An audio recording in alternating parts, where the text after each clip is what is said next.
Topi Jerami bertemu dengan sekutu baru. Chapter 1060 dari seri manga One Piece menghadirkan sesuatu yang sangat mengejutkan. Para fans juga akan melihat sesuatu yang mengerikan dan dahsyat terkait dengan chapternya.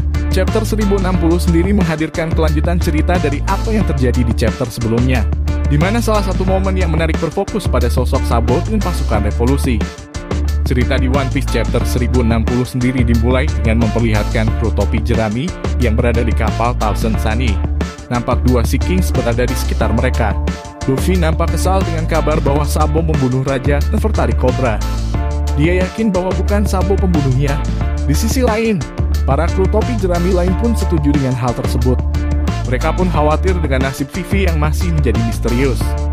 Kru topi jerami juga kemudian mendengarkan apa yang menjadi hasrat atau mimpi terbesar dari Luffy. Semua kru pun nampak tidak percaya dengan apa yang Luffy ucapkan.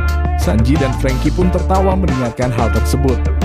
Namun Luffy sendiri sangat percaya diri dengan mimpi besarnya tersebut. Kemudian ceritanya berpindah ke markas Angkatan Laut yang ada di New World. Mereka masih menyadap sambungan Denden Mushi milik Sabo Putra Raja Kamabaka. Para Angkatan Laut sendiri tidak percaya dengan apa yang Sabo lakukan, di mana dia melakukan sambungan tersebut tanpa alat khusus untuk mencegah penyadapan. Menurut mereka, Sabo dipastikan sangat frustasi karena sampai teledor melakukan hal itu. Dan pada akhirnya, pihak Angkatan Laut berhasil melacak keberadaan Sabo yang ternyata saat itu ada di kerajaan Lulusia. In juga mendengarkan informasi mengenai keberadaan Sabo.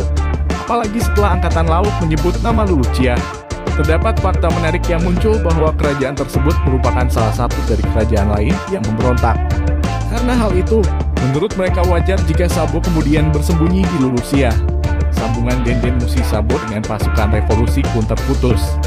Dan nasib Sabo kembali misterius bisa dipastikan bahwa itu merupakan ulah dari Im, yang tidak ingin Sabo mengungkapkan keberadaannya kepada semua orang. Sabo sendiri sebelumnya mengaku bahwa saat dia berada di Istana Panga, dia melihat sosok misterius yang duduk di sebuah singgasana. Dia tidak menyangka bahwa sosok penguasa dunia memang benar-benar ada. Inilah yang kemungkinan membuat I memutuskan untuk menghabisi Sabo dan wilayahnya. Dan setelah itu ada kemunculan sosok sekutu baru di kru Luffy pasca berpisah dengan Law dan Kid. Kelompok topi jerami kembali berjalan sendiri. Mereka melanjutkan perjalanan dan berjanji bahwa saat kembali bertemu ketiganya akan saling bertarung. Namun sepertinya kru topi jerami akan memiliki sekutu atau rekan baru. Sosok tersebut tidak lain adalah Jewelry Bonney. Di sisi lain dengan kemunculan Bonney bersama kru topi jerami, artinya ini menjadi momen bagi salah satu Worst Generation tersebut untuk bersinar setelah dua Worst Generation lainnya menjadi sorotan di ceritanya. Menarik tentunya untuk melihat bagaimana kelanjutan cerita dan koneksi mereka selanjutnya sebagai sekutu baru di kru topi jerami kali ini. Jika kalian menyukai video kali ini, jangan lupa subscribe, like, dan share ke teman-teman kalian.